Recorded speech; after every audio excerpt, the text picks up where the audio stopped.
जय हिंद प्यारे साथियों, मैं कुंदन कुमार यादव स्वागत करता हूं आप सभी को ज्ञानोदय एकेडमी के ऑफिशियल चैनल पे। झारखंड में जेएसएससी के द्वारा जो दिखते हुए आगामी एग्जामों है ना, परीक्षा है, उस सबको लिए हम लोग एक हिंदी ग्रामर का स्पेशल एक संपूर्ण निःशुल्क बैच ला रहे हैं, जिसमें आज हम लोग हिंदी का यानी कि संपूर्ण हिंदी व्याकरण पढ़ेंगे। इसमें आज उसको हम लोग पूरा सिलेबस देखते हैं कि इसमें हम लोग क्या क्या पढ़ने वाले हिंदी व्याकरण में। तो हम लोग देखते हैं। तो ये रहा हमारा हिंदी व्याकरण का सिलेबस है, यानी कि हम लोग ये पूरा कंप्लीट यानी कि एक निःशुल्क यूट्यूब पर हम लोग पूरा पढ़ने वाले हैं, जो ज्ञानोदय एकेडमी चैनल का पहली बार यानी कि कंप्लीट सिलेबस यानी कि हम लोग निःशुल्क पढ़ेंगे यूट्यूब पर। इसके लिए आपको कोई शुल्क देने की आवश्यकता नहीं है। तो सबसे पहले हम लोग स्टार्ट करेंगे, जिसमें हम लोग पढ़ेंगे कि वर्णमाला क्या होता है। वर्णमाला पढ़ेंगे, उसके बाद हम लोग पढ़ेंगे संज्ञा, सर्वनाम, विशेषण, क्रिया, लिंग, वचन, काल, समास, उपसर्ग, प्रत्यय, वर्तनी, संधि, वाक्य वाक्य शब्द वर्गीकरण, विराम चिन्ह, वाक्य शुद्धिकरण, यानी कि ये कंप्लीट हिंदी ग्रामर का कोर्स है। यानी इसके बाद आप झारखंड के या किसी भी एग्जाम की तैयारी कर रहे हैं जिसमें हिंदी पूछता है, दोबारा आपको हिंदी पढ़ने की ज़रूरत नहीं है, यानी कि क्योंकि कंप्लीट हिंदी व्याकरण है, इससे ज़्यादा आपको पढ़ने की ज़रूरत नहीं है। तो सबसे पहले हम लोग स्टार्ट करते हैं, जिसमें देखते हैं हम लोग हिंदी व्याकरण में पहला क्लास रहेगा हमारा। आज हम लोग वर्णमाला से देखेंगे कि हमारा वर्णमाला क्या होता है। तो सबसे पहले हम बात करेंगे कि वर्णमाला आखिर होता क्या है, वर्ण होता क्या है। तो सबसे पहले देखें कि वर्णमाला को डिफिनेशन बात करें तो वर्णों के व्यवस्थित समूह को हम लोग वर्णमाला कहते हैं। यानी कि व्यवस्थित समूह कहने का मतलब क्या हुआ कि जैसे ऐसा नहीं कि मान लीजिए कोई भी हम शब्द लिख दिए जिसका कोई अर्थ नहीं निकल रहा है, यानी कि कहने का मतलब क्या है कि कुछ ऐसा शब्द लिखें जिससे हमें कुछ न कुछ अर्थ स्पष्ट हो, उसी को हम लोग क्या बोलते हैं, वर्णमाला बोलते हैं। यानी कि वर्णों के व्यवस्थित क्रम में या व्यवस्थित समूह को हम लोग क्या बोलते हैं, वर्णमाला बोलते हैं। अगर बात करें कि हमारा जो हिंदी होता है, हिंदी में कुल कितने वर्ण होते हैं, तो हमारा टोटल 52 वर्ण होते हैं। यानी कि हम लोग पूरा हिंदी में वर्णमाला में हम लोग टोटल 52 वर्ण देखेंगे, जिसमें सबसे पहले हम लोग पढ़ेंगे कि स्वर पढ़ेंगे। स्वर कितने होते हैं, तो 11 होते हैं। यानी कि स्वर, व्यंजन, अयोगवाह वर्ण, तड़ांजात व्यंजन, यानी कि संयुक्त व्यंजन, यानी कि सबको हम जोड़ेंगे तो हमारा कितना हो जाएगा, 52 वर्ण हो जाएंगे। यानी कि यही हमें हिंदी में कुल वर्णों की संख्या कितनी पढ़नी है, तो 52 पढ़नी है। तो सबसे पहले स्टार्ट करते हैं कि हमारा स्वर क्या होता है, फिर व्यंजन क्या होता है, फिर अयोगवाह वर्ण क्या होता है, तड़ांजात व्यंजन कौन होते हैं और संयुक्त व्यंजन कौन होते हैं। यानी कि इसने पढ़ने के बाद क्या होगा कि आपको वर्णमाला से क्या होगा कि जो भी क्वेश्चन आएंगे दोबारा छूटेंगे नहीं। देखिए हम लोग क्या हो रहा है कि पहले सब्जेक्टिव पढ़ेंगे, जैसे ही हमारा सब्जेक्टिव खत्म होगा ना, तो यानी कि आप लोग हिंदी व्याकरण के जो प्लेलिस्ट देखिएगा तो एक प्लेलिस्ट मिलेगा जिसमें आपको सब्जेक्टिव मिलेगा, और दूसरा का प्लेलिस्ट मिलेगा जिसमें आपको हर एक चैप्टर का क्या हुआ कि objective question, previous year question कराया हुआ रहेगा। तो पहला में ऑब्जेक्टिव देखिएगा, सब्जेक्टिव देखिएगा, और सब्जेक्टिव देखने के बाद क्या होगा कि फिर आप लोग क्या हुआ कि ऑब्जेक्टिव क्वेश्चन को प्रैक्टिस कीजिएगा। तो सबसे पहले हम लोग देखते हैं कि हमारा वर्ण क्या होता है, वर्ण कितने भागों में बांटा है। तो सबसे पहले हम लोग देखें कि जो हमारा वर्ण होता है ना, वर्ण के हमारा 2 भेद होता है। क्योंकि हम लोग बचपन से पढ़ रहे हैं हिंदी ग्रामर, यानी कि आप किसी भी एग्जाम दे रहे हैं, प्रतियोगिता परीक्षा की तैयारी कर रहे हैं, चाहे 10th 12th के पढ़ रहे हैं, हिंदी ग्रामर तो सेम है सबके लिए, वर्ण भी सेम है। वर्ण के जो दो ही भेद होगा, चाहे स्वर होगा या व्यंजन होगा। तो हम लोग देखते हैं कि वर्ण के कितने भेद होते हैं ना, तो वर्ण के हमारे पास सिर्फ 2 भेद होते हैं। एक होता है स्वर वर्ण और एक होता है व्यंजन वर्ण। अब बात आता है कि स्वर्ण वर्ण किसे कहते हैं, तो स्वर्ण वर्ण उससे कहते हैं जो स्वतंत्र रूप से उच्चारण होते हैं, यानी कि जिसे बोलने में क्या होते हैं कि किसी अन्य वर्णों की सहायता नहीं ली जाती है, यानी कि जिसका उच्चारण स्वतंत्र रूप से होता है।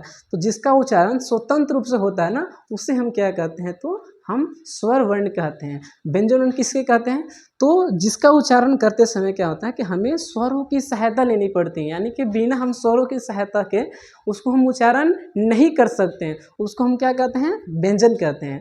तो वर्ण के कितने भेद होते हैं, 2 होते हैं। कौन कौन होता है, एक हमारा स्वर वर्ण होता है और एक हमारा व्यंजन होता है। स्वर किसे कहते हैं, तो जो स्वतंत्र रूप से उच्चारण होने वाले वर्ण को हम लोग स्वर वर्ण कहते हैं, यानी कि जिसको उच्चारण करने में हमें किसी अन्य वर्णों की आवश्यकता नहीं होती, तो उसे हम क्या कहते हैं, स्वर कहते हैं। व्यंजन किसे कहते हैं, तो जो स्वरों की सहायता से उत्पन्न होते हैं, यानी कि जिसे उत्पन्न करने के लिए हमें स्वरों की सहायता लेनी पड़ती है, उसे हम क्या कहते हैं, तो व्यंजन कहते हैं।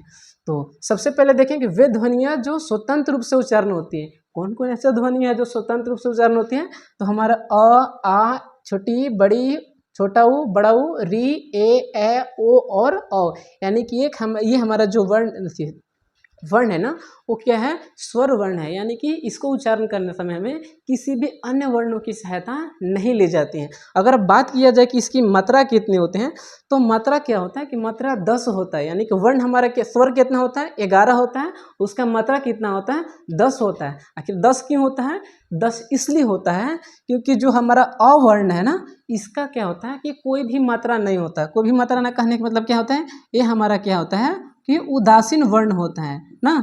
इसका अगर हम बात करें कि मात्रा का, तो मात्रा इसका क्या होता है, अ, छोटी, बड़ी, छोटा ऊ, बड़ा ऊ, री, ए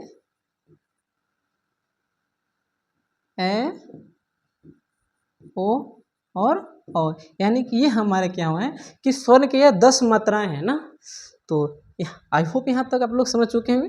तो हम लोग देखते हैं व्यंजन की ओर बढ़ते हैं कि हमारा व्यंजन क्या होता है, सॉरी स्वरों को हम लोग वर्गीकरण देखेंगे। स्वरों को कितने प्रकार होते हैं, स्वरों के देखें कि वर्ण के 2 भेद होते हैं, स्वर और व्यंजन। जो स्वतंत्र रूप से उच्चारण होते हैं, स्वर वर्ण किसे कहते हैं, जो जिसका उच्चारण करते समय हमें स्वरों की सहायता लेनी पड़ती है, उससे क्या कहते हैं, व्यंजन कहते हैं। अब हम लोग देखेंगे कि स्वरों के प्रकार कितने होते हैं। तो स्वरों के कितने प्रकार होते हैं, तो स्वरों के हमारा 2 प्रकार होता है। एक को हम लोग बोलते हैं लघु स्वर, जिसे हम लोग मूल स्वर के नाम से भी जाना जाता है, यानी कि लघु स्वर कहें या तो मूल स्वर कहें, बात एक ही होता है। उसी प्रकार से हमारा होता है दूसरा का होता है दीर्घ स्वर, जिसे हम संधि स्वर के नाम से जानते हैं। तो स्वरों के प्रकार कितने होते हैं, हमारे 2 होते हैं, एक होता है लघु स्वर, एक होता है दीर्घ स्वर। लघु स्वर किसे कहते हैं, तो जिन स्वरों को उच्चारण करने समय क्या होता है, एक मात्रा का समय लगता है, उसे हम क्या कहते हैं, लघु स्वर कहते हैं। जैसे देखिए हमें कौन कौन हमारा आएगा, तो हमारे 4 वर्ण आते हैं, कौन कौन, अ, छोटी, बड़ा, छोटा ऊ और री, यानी कि 4 एक ऐसे वर्ण हैं जिन्हें हमें उच्चारण करते समय क्या होता है कि हमें एक मात्रा का समय लगता है, और जिसके उच्चारण करते समय एक मात्रा का समय लगता है, उसे हम क्या कहते हैं, तो लघु या मूल स्वर के नाम से जानते हैं। अब हम लोग देखते हैं दीर्घ स्वर किसे कहते हैं।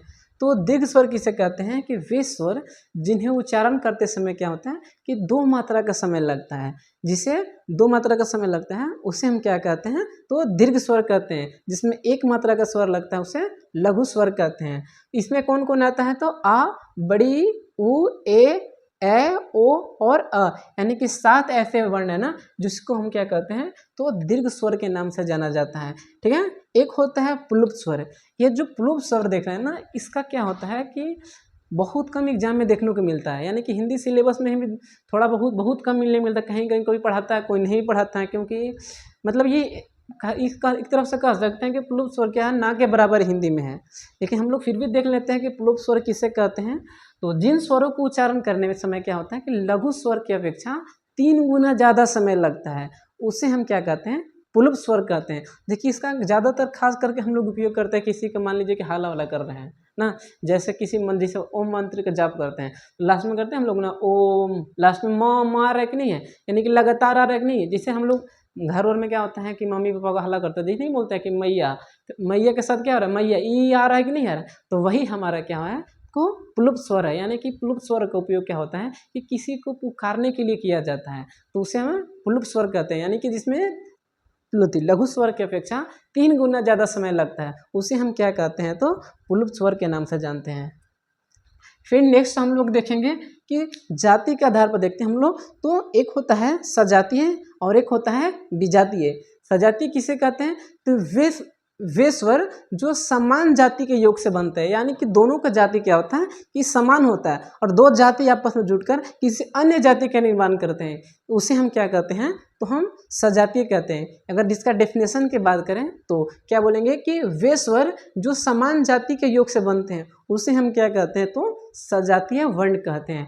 जैसे अ प्लस अ मिलकर क्या बनता है, आ का निर्माण करता है, यानी कि ये दोनों क्या है, समान जाति हैं। अब ये दोनों मिलकर क्या होते हैं कि आ का निर्माण कर रहे हैं। उसी प्रकार छोटी ई प्लस छोटी ई मिलकर क्या होता है कि बड़ी ई का निर्माण करता है। तो ये दो क्या है कि आपस में समान जाति हैं, दोनों मिलकर क्या हुआ है एक अलग जाति का निर्माण करते हैं, उसे हम क्या कहते हैं तो सजातीय स्वर कहते हैं। एक होता है विजातीय स्वर।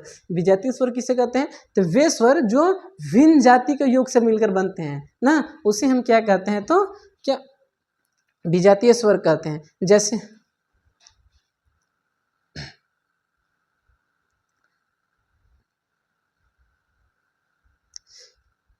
फिर नेक्स्ट हम लोग देखते हैं ना, नेक्स्ट हम लोग देखते हैं कि स्वर और उसका क्या होता है कि उच्चारण स्थान देखते हैं कि कौन कौन स्वर का कहाँ से उच्चारण स्थान है ना। तो जैसे सबसे पहले अगर हम बात करें, ये स्वर ही है, व्यंजन तो थोड़ा ना है, ये तो हमारा स्वर ही ना। तो स्वर का देखते हैं कि कौन सा स्वर का कहाँ से उच्चारण हो रहा है।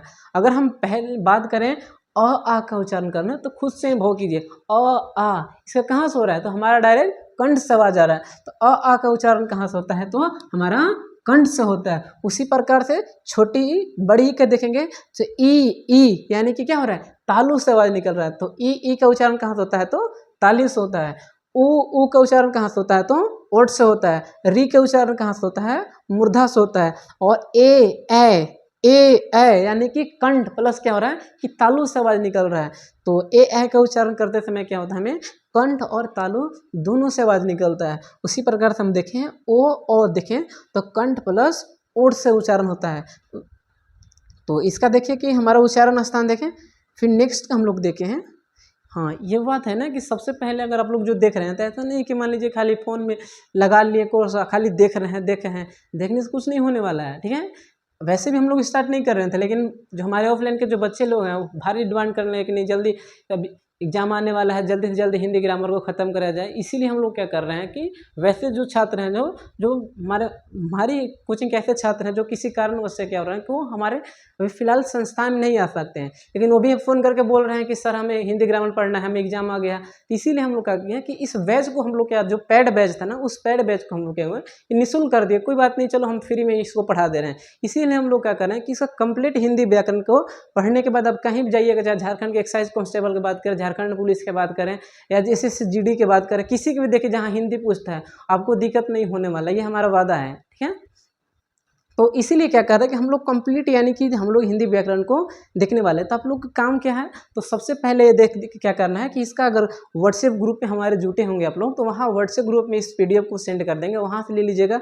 जो व्हाट्सएप ग्रुप में नहीं जुटे होंगे वो यहाँ से क्या करना है कि आराम से सबको स्क्रीनशॉट लेना है, स्क्रीनशॉट लेके नोट्स बनाना है, क्योंकि नोट्स बनाइएगा ना तो आप ही को फायदा करेगा। सबसे पहले देखिए कोई भी चीज़ हम देखते हैं ना तो हमारा दिमाग की खूबी होता है कि एक बार हम किसी चीज़ को देखते हैं ना तो ऐसा नहीं कि मान लीजिए पढ़ते हैं तो पढ़ने के बाद हम फिर उसको एक बार पढ़ लिए तो हमें हमेशा ज़िंदगी भर याद रहेगा। हमें बार बार रिवीजन करना होता है, और बार बार रिवीजन करने के लिए क्या होता है कि हमें अपना खुद का नोट्स बनाना चाहिए, क्योंकि अपना नोट्स खुद का बनाइएगा ना आप अपने माइंड के हिसाब से बनाइएगा। तो नोट्स बनाना जरूरी है, क्योंकि नोट्स रहेगा ना तभी आप एग्जाम के टाइम में रिवीजन कर सकते हैं। अगर नोट्स नहीं बनाइएगा तो क्या चीज़ रिवीजन कीजिएगा, बार बार तो वीडियो नहीं देख सकते हैं। तो इसीलिए क्या हुआ कि अपना खुद का नोट्स डेवलप, चाहे कोई भी सब्जेक्ट आप पढ़ते हैं तो कोई भी सब्जेक्ट पढ़ते हैं तो सबसे पहले अपना खुद का नोट्स डेवलप कीजिए। एक बोलता है शॉर्ट नोट्स होता है, शॉर्ट नोट्स को इसलिए हम लोग बनाया जाता है ना कि हमें एग्जाम टाइम में क्या होता है कि हमें लगभग बहुत कम दिन होता है, 2-4-5 दिन में हमें यानी कि बहुत सारे कोर्स को पढ़ना होता है। तो मान लीजिए बहुत इतना बड़ा कोर्स होगा तो उतना बड़ा कोर्स को हम तो रिवीजन नहीं कर सकते। तो इसीलिए क्या होता है कि शॉर्ट नोट्स बनाया जाता है। इसीलिए आप लोग क्या हुआ कि हिंदी व्याकरण ना इसको भी आप लोग नोट्स बनाइए। ऐसा नहीं कि मान लीजिए कि खाली बस वीडियो देख रहे हैं, वीडियो देख के छोड़ दे रहे हैं, ठीक है। वैसे भी आप नोट्स नहीं बनाइएगा तो हमारा कोई नुकसान नहीं होने वाला है। इसीलिए आप लोग बार बार कह रहे थे, इसीलिए हमारे पास टाइम नहीं था, इसके बावजूद भी हम क्या किए कि इस व्याकरण के हिंदी व्याकरण के जो क्लास है इसको स्टार्ट किए। तो आप लोग नोट्स बनाइएगा, ये हमारा आपसे रिक्वेस्ट है कि नोट्स जरूर बनाइएगा, नोट्स बना करके ही रिविजन कीजिएगा। तो सबसे पहले हम देखते हैं, अगर बात करते हैं हम ना कि स्वरों का वर्गीकरण की बात करते हैं कि स्वरों का वर्गीकरण कितना होता है। तो सबसे पहले हम देखेंगे कि हमारा मुख द्वार खोलने के आधार पर यानी कि मुख के आधार पर स्वर कितने प्रकार के होते हैं, जिह्वा के आधार पर स्वरों का प्रकार कितने होते हैं, ओठ के आधार पर स्वरों के प्रकार कितने होते हैं। तो सबसे पहले हम देखेंगे, ये एग्जाम में पूछता है, ऐसा नहीं है कि नहीं पूछता है। ये जो देखा है कि विभ्रित स्वर, अर्धविभ्रित स्वर, समृद्ध स्वर, अर्धसमृद्ध स्वर, डायरेक्ट क्वेश्चन दे देगा, बोले कि निम्नलिखित में से कौन सा विभ्रित स्वर का उदाहरण है या निम्नलिखित में से कौन सा विभ्रित स्वर है, ये सब दे देगा, आपको चुनना होगा। तो ये याद करना आपको बहुत जरूरी है, क्योंकि जब तक याद नहीं करिएगा कैसे जानिए कि कौन विभ्रित स्वर है, कौन अर्धविभ्रित है, कौन समृद्ध है, कौन अर्धसमृद्ध है। ठीक है। तो कौन अग्र स्वर है, कौन पक्ष स्वर है, कौन मध्य स्वर है, तो आपको ये याद करना जरूरी है, क्योंकि आप जब प्रैक्टिस सेट मारिएगा ना, तब प्रैक्टिस सेट मारिएगा तो देखिएगा कि मॉडल प्रैक्टिस सेट मारिएगा तो देखिएगा कि यहाँ से क्वेश्चन बनते हैं। अगर आप एग्जाम दिए होंगे जहाँ हिंदी पूछता है तो आप लोग देखते हैं कि ये चैप्टर से क्वेश्चन बनते हैं, अगर ना कि वर्णमाला से कम 4 से 5 क्वेश्चन बनते हैं, यहाँ से एक क्वेश्चन जरूर आएगा। तो आप लोग खुद यहाँ से इसको जैसे याद कीजिए, आप तरीका कोई बनाइए, चाहे जैसे आपको रटना है, जैसे याद करना, लेकिन याद करना है इसको। तो सबसे पहले हम देखते हैं कि मुख्य द्वार खुलने के आधार पर हमारे स्वर कितने होते हैं। तो हमारे स्वर कितने होते हैं, तो हमारा 4 होते हैं। कौन कौन होते हैं, तो देखते हैं हमारा क्या होता है। एक होता है विपरीत स्वर, अर्ध विपरीत, समृद्ध और अर्ध समृद्ध होता है। जो विपरीत स्वर होता है ना, उसमें कौन आता है, हमारा आ आता है। अर्ध विपरीत में क्या होता है, ए, ओ और अ आता है, ठीक है। समृद्ध में क्या होता है, ई, उ, यानी कि छोटा ई, छोटी ई, बड़ी ई, छोटा ऊ और बड़ा ऊ आता है। उसी प्रकार से अर्ध समृद्ध में क्या होता है, ए और ओ आता है। यानी कि ये होता है कि मुख्य द्वार खोलने के आधार पर, यानी कि मुख्य आधार पर क्या होता है, बोले जाने वाले ये हमारा कुछ स्वर हैं, ठीक है। अब हम लोग नेक्स्ट देखते हैं कि जिह्वा के आधार पर स्वरों का वर्गीकरण देखते हैं। तो हम लोग सबसे पहले जीभ के देखें ना, तो जीभ हमारा कैसा होता है, तो जीभ जैसे हमारा यही होता है, जीभ हमारा ऐसे होता है। तो ये जो जीभ देख रहे हैं, तो ये हमारा जीभ के आगे वाला भाग होता है, ये जीभ के हमारा पीछे वाला भाग, मध्य वाला भाग होता है, ये हमारा जीभ के पीछे वाला भाग होता है। तो ये जो देखना है ना, तो ये जीभ के आगे वाला भाग होता है, इसीलिए इसको हम लोग बोलते हैं अग्रस्वर बोलते हैं। क्या बोलते हैं, हमारा अग्रस्वर बोलते हैं। ये जीभ का हमारा मध्य भाग होता है ना, तो इसीलिए क्या बोलते हैं, हमारा मध्य स्वर बोलते हैं। क्या बोलते हैं हम लोग, मध्य स्वर बोलते हैं। अब ये जो हमारा होता है वो जीभ का हमारा सबसे पीछे वाला भाग होता है, इसीलिए इसको हम लोग क्या बोलते हैं, पक्ष स्वर बोलते हैं। तो हम अगर बात करें हमारा कि जिह्वा के आधार पर स्वर कितने प्रकार के होते हैं, तो 3 प्रकार के होते हैं। हम अपनी जिह्वा को 3 भागों में बांटेंगे। जो आगे वाला भाग है उसको हम लोग बोलेंगे अग्रस्वर, जो बीच का भाग है उसको बोलेंगे मध्य स्वर, और जो जीभ का हमारा सबसे पीछे वाला भाग है उसको हम बोलेंगे पक्ष स्वर। तो जिह्वा के आधार पर आपको समझ में आना चाहिए कि जिह्वा के आधार पर स्वरों को 3 भागों में बांटा गया है। कौन कौन बांटा गया है जी, तो पहला अग्रस्वर, दूसरा का मध्य स्वर और तीसरा का पक्ष स्वर। ये आपको रट लेना है, ठीक है, जैसे भी याद करना है। सबसे पहले देखें अग्रस्वर, मध्य स्वर और पक्ष स्वर। उसके बाद हम देखें कि हमारा ओठ की स्थिति के आधार पर, यानी कि हमारा ओठ की स्थिति के आधार पर क्या होता है कि कितने स्वर निकलते हैं, कितने स्वरों को भाग बटा गया। तो देखते हैं हम 2 प्रकार के होता है, एक होता है अवृतमुखी और एक होता है वृत्तमुखी। यानी कि वृत्तमुखी कहने का मतलब क्या होता है कि जिनका वृत्तमुखी अगर बात करें ना, इसको देख रहे खास करके, तो इसका अगर डेफिनेशन बताएं तो जिसका उच्चारण करते समय क्या होता है कि हमारा जो ओठ होते हैं ना वो गोलाकार खोलते हैं, तो उसे हम क्या कहते हैं, वृत्तमुखी स्वर कहते हैं। यानी कि कहने का मतलब क्या है कि जिसका उच्चारण करते समय क्या होगा कि हमारे ओठ गोलाकार खोलते हैं, उसे हम क्या कहते हैं, वृत्तमुखी स्वर करते हैं। और जिनका उच्चारण करते समय क्या होता है कि हमारी जो ओठ होती है ना, ओठ कैसे गोलाकार नहीं खुलते हैं, उसे हम क्या बोलते हैं, अवृत्तमुखी कहते हैं। जैसे बोल के खुद से आप लोग देख लीजिए, देखिए पहला उ ओ, यानी कि बोलने में क्या हो रहा है, आपको क्या अनुभव हो रहा है कि हमारा जो ओठ है ना हल्का गोलाकार खुल रहा है। देखिए उ ओ, तो क्या हो रहा है कि हमारा ओठ जो होता है गोलाकार खोल रहा है। तो जिसको उच्चारण करते समय क्या होता है कि हमारे ओठ गोलाकार खोलते हैं, उसको हम क्या बोलते हैं, वृत्तमुखी स्वर। और जिनको उच्चारण करते समय क्या होता है कि हमारे ओठ गोलाकार नहीं खुलते हैं, उसे हम क्या कहते हैं, तो अर्धवृत्तमुखी कहते हैं ना। अवृत्तमुखी कौन होता है, अवृत्तमुखी में तो आ होता है, आ, छोटी, बड़ी, ए, यानी खुद से अपन अनुभव कर सकते हैं कि इनका उच्चारण करते समय जो हमारी ओठ है वो पूरी तरह से गोल नहीं खुल रहे हैं। अब इसका उच्चारण करते समय क्या हो रहा है कि हमारे जो ओठ है ना वो पूरी तरह से गोलाकार खुल रहे हैं। नेक्स्ट हम लोग अगर देखें तो एक हो, यानी कि हम लोग देख रहे थे ना, अभी हम लोग जस्ट देख रहे थे कि हम लोग स्वरों का क्या हुआ ना कि स्वरों को हम लोग बांटते थे। सॉरी, हम लोग देखें कि हमारा वर्णमाला में वर्ण कितने थे, तो हम लोग देखिए कि 11 हमारा क्या है, स्वर है, 33 हमारा क्या है, व्यंजन है, जो भी हम लोग फिलहाल नहीं पढ़े हैं, ठीक है। फिर 2 को देखे थे हम लोग अयोगवाह वर्ण, देखे थे कि नहीं देखे थे, 11 स्वर देखे थे, 33 व्यंजन देखे थे, 2 अयोगवाह वर्ण देखे थे, 2 ताड़नजात व्यंजन देखे थे, 4 संयुक्त व्यंजन देखे थे। यानी कि टोटल हमारा वर्ण कितने होते हैं, टोटल हमारा वर्ण कितने होते हैं, 52 होते हैं ना। तो जिसमें हम लोग पहला कंप्लीट कर चुके हैं कि हमारा स्वर पढ़ चुके हैं कि 11 स्वर कौन कौन होते हैं ना। स्वरों के कितने वर्गीकरण करके देखेंगे, कितने प्रकार के भाग, जीभ के आधार पर क्या होता है, ओठ के आधार पर क्या होता है। तो यानी कि हमारा अब क्या हो रहा है कि स्वर क्या होगा कि खत्म हो गया। अब हम लोग देखते हैं अयोगवाह वर्ण देखते हैं, उसके बाद हम लोग व्यंजन पर देखेंगे। तो सबसे पहले हम लोग देखें ना कि अयोगवाह वर्ण कौन होते हैं। एक होता है अनुस्वर और एक होता है अनुनासिक, जिसको हम लोग ड और ढ बोलते हैं ना। तो अनुस्वर और अनुनासिक, तो इसमें ज़्यादा याद करने की आपको जरूरत नहीं है। तो याद क्या करना है, अनुस्वर वर्ण होते हैं ना, दो होते हैं। कौन कौन होते हैं जी? तो एक होता है अनुस्वर और एक होता है अनुनासिक। इससे ज़्यादा आपको याद करने की जरूरत नहीं है। यहाँ से ज़्यादा एग्जाम में क्वेश्चन पूछेगा भी नहीं। तो यानी कि अब हमारा क्या खत्म हो गया, तो हमारा दो खत्म कर चुके हैं, जिसमें हम लोग इसमें देखें कि कौन कौन खत्म कर चुके हैं। तो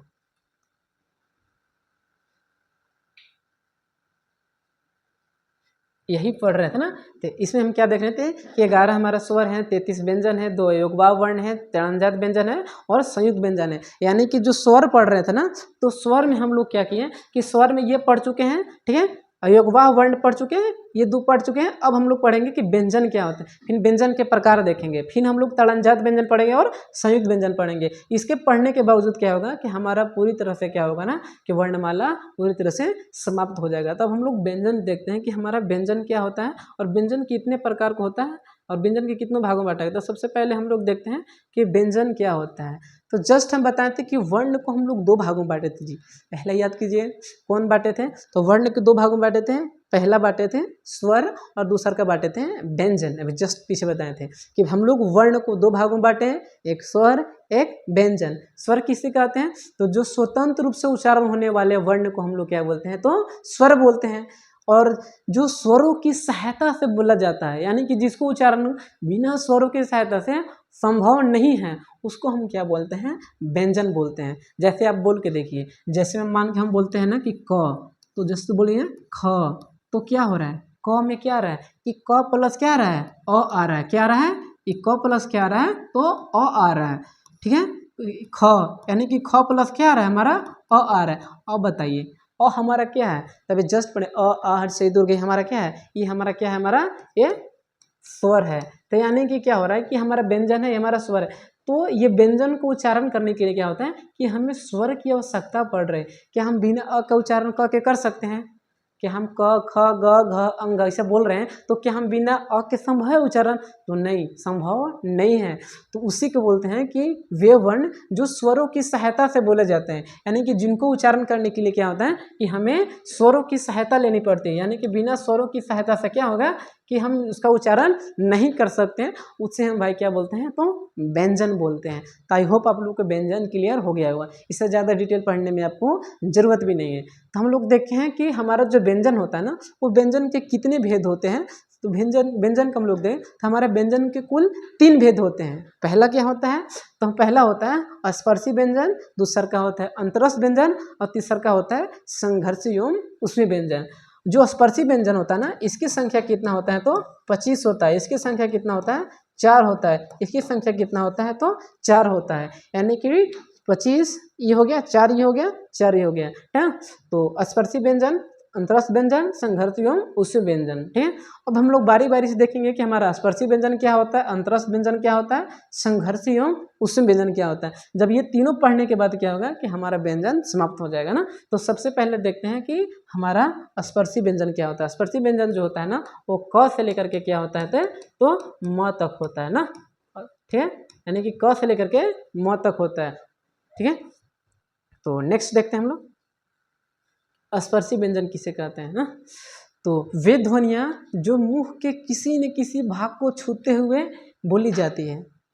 कहने का मतलब क्या है कि वे ध्वनियाँ जो मुंह के किसी न किसी भाग को छूते हुए बोली जाती है, उसको हम क्या बोलते हैं, तो स्पर्शी व्यंजन कहते हैं। यानी कि हमारा मुंह के किसी न किसी भाग को स्पर्श करते हुए बोली जाती है, ठीक है, उसे हम क्या बोलते हैं, स्पर्शी व्यंजन बोलते हैं। स्पर्शी व्यंजन की संख्या कितना बताएं, तो हमारा कितना होता है, 25 होता है। कहाँ से लेकर कहाँ तक होता है, तो क से स्टार्ट होता है और म पर जाकर के समाप्त होता है। यानी कि टोटल कितना होता है कि पंचों की मेथी 1 2 3 4 5 यानी कि 25, यानी कि टोटल कितना होता है, तो 25 वर्ण होते हैं। तो स्पर्शी व्यंजन की संख्या कितनी होती है पूछेगा, तो 25 होता है। कहाँ से कहाँ तक होता है, तो क से लेकर के कहाँ तक होता है, तो म तक होता है। अगर हम बात करें कि इसका उच्चारण स्थान अगर पूछ देना कि इसका उच्चारण स्थान पूछेगा कि क वर्ण का उच्चारण स्थान कहाँ है, च वर्ण का कहाँ उच्चारण स्थान है, तो सबसे पहले एक आप लोग को हम ट्रिक बता रहे हैं ना।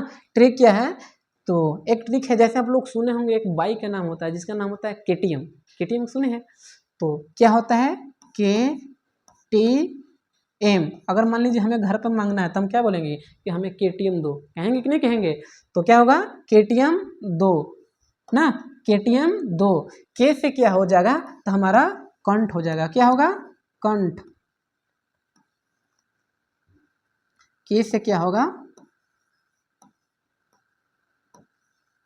कंठ, ठीक है। टी से क्या हो जाएगा हमारा तालु, क्या हो जाएगा तालु। एम से क्या हो जाएगा मूर्धा, ठीक है। डी से क्या हो जाएगा दंत, और ओ से क्या हो जाएगा हमारा ओष्ठ। यानी कि कहने का मतलब क्या है हमारा कि क वर्ण का उच्चारण कहाँ से होता है तो कंठ से होता है। कहाँ से होता है कंठ से होता है। च वर्ण का उच्चारण कहाँ से होता है तो तालु से होता है। ट का कहाँ से होता है मूर्धा से होता है।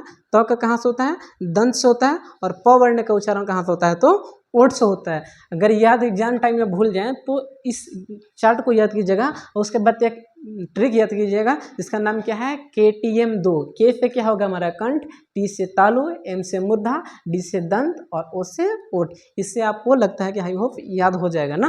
तो याद रखना है कि स्पर्शी व्यंजन किसे कहते हैं तो वे ध्वनियाँ जो मुंह के किसी न किसी भाग को छूते हुए बोली जाती हैं उसे हम स्पर्शी व्यंजन कहते हैं। स्पर्शी व्यंजन की संख्या कितना होता है 25 होता है। कहाँ से कहाँ तक होता है तो क से लेकर म तक होता है। इसको याद करने के लिए आप लोग को हम एक ट्रिक भी होता है कि किसको कंठ से उच्चारण होगा किसको मूर्धा से होगा ना। और एक होता है एक इस सबसे ज़्यादा पूछा जाता है। अगर कहा जाए ना तो सबसे ज़्यादा अगर पूछा जाता है इसमें से कहीं से बनेगा कि नहीं बनेगी जरूर पूछेगा, ठीक है।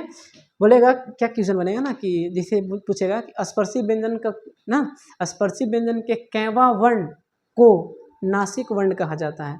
तो याद क्या रखना है कि स्पर्शी व्यंजन को पांचवा वर्ण को हम लोग क्या बोलते हैं तो नासिक वर्ण कहते हैं। नासिक वर्ण कहने का मतलब क्या है कि इसका उच्चारण करते समय क्या होता है हमें नाक सब आ जाएगा। जैसे देखिएगा, ठीक है, इया न, ठीक है, म, हल्का उच्चारण करते समय क्या होता है हमें हल्का नाक पर प्रभाव पड़ रहा है। तो इसीलिए बोला जाता है कि स्पर्शी व्यंजन का जो पांचवा वर्ण होता है ना उसे हम क्या बोलते हैं तो हम नासिक वर्ण बोलते हैं ना। तो इसको याद रखना है कि नासिक वर्ण किसे बोलते हैं। नेक्स्ट हम लोग देखते हैं प्राणत्व के आधार पर। यहाँ से बहुत सारा क्वेश्चन पूछा जाता है कि प्राणत्व के आधार पर अल्पप्राण कौन होते हैं महाप्राण कौन होते हैं। अगर हम बोले ना कि अगर आप लोग सेट उट मारते होंगे ना तो देखिएगा आपको जरूर यहाँ से क्वेश्चन मिलेगा। अब नहीं मारते होंगे बातें की बात दूसरा है, लेकिन अगर मारते होंगे तो जरूर आपको यहाँ से क्वेश्चन देखने को मिलेगा। इसीलिए आप लोग से हम बार बार रिक्वेस्ट करें कि आप लोग एक एक चीज़ को जिस प्रकार से हम क्रम की तरह बनाए हुए हैं सजा सजा कर बनाए हुए हैं उसी प्रकार से क्या हुआ कि आप लोग को भी अपने नोट्स बनाना है। ये नहीं देखना है कि नहीं सर टाइपिंग करवा के नहीं दिए हैं PPT के फॉर्म में नहीं दिए, ठीक है। जिस प्रकार से हम लोग दिए इसी प्रकार से आप लोग को क्या होना है कि अपने कॉपी में एक नोट्स तैयार करना है ना। और नोट्स को बार बार रिवीजन करना है। ऐसा नहीं कि मान लीजिए कि एक बार हम नोट्स बना लिए चाहे एक बार हम पढ़ लिए तो हम एग्जाम में जाएंगे टोटल 25 में से 100 क्वेश्चन करेंगे, ऐसा होने वाला नहीं है, ठीक है। क्योंकि बार बार रिवीजन कीजिएगा बार बार प्रैक्टिस सेट कीजिएगा ना तब आपको क्या होगा कि क्वेश्चन समझ में आएगा किस प्रकार से क्वेश्चन आएगा, तब आपको पढ़ने में टॉपिक महत्वपूर्ण है, ठीक है। तो सबसे पहले देखते हैं कि प्राणत्व के आधार पर क्या होते हैं कि कितने होते हैं व्यंजन। तो दो प्रकार के व्यंजन होते हैं। अगर पूछेगा कि प्राणत्व के आधार पर व्यंजन की संख्या कितने होते हैं, दो होते हैं। कौन कौन होता है, एक होता है अल्पप्राण और एक होता है महाप्राण। क्या होता है, एक होता है अल्पप्राण और एक होता है महाप्राण। अल्पप्राण किसे कहते हैं तो अगर डिफिनेशन की बात करें तो वे ध्वनियाँ जिनको बोलते समय वायु की आवश्यकता होती है यानी कि कम वायु की आवश्यकता होती है।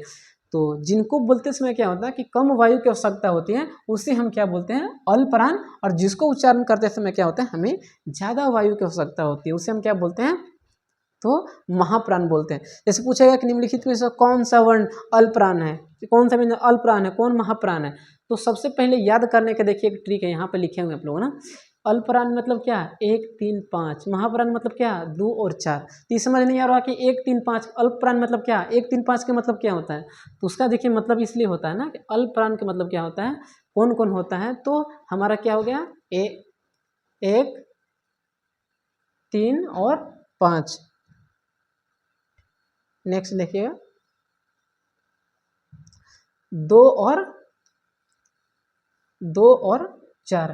क्या बोले 1 3 5। अभी जस्ट देखें क्या बताएं अल्पप्राण में 1 3 5, महाप्राण 2 और 4। यानी कहने का मतलब क्या है कि 1 3 और 5 ना हम इसको क्या बोलेंगे 1 3 और 5 को हम क्या बोलेंगे अल्पप्राण।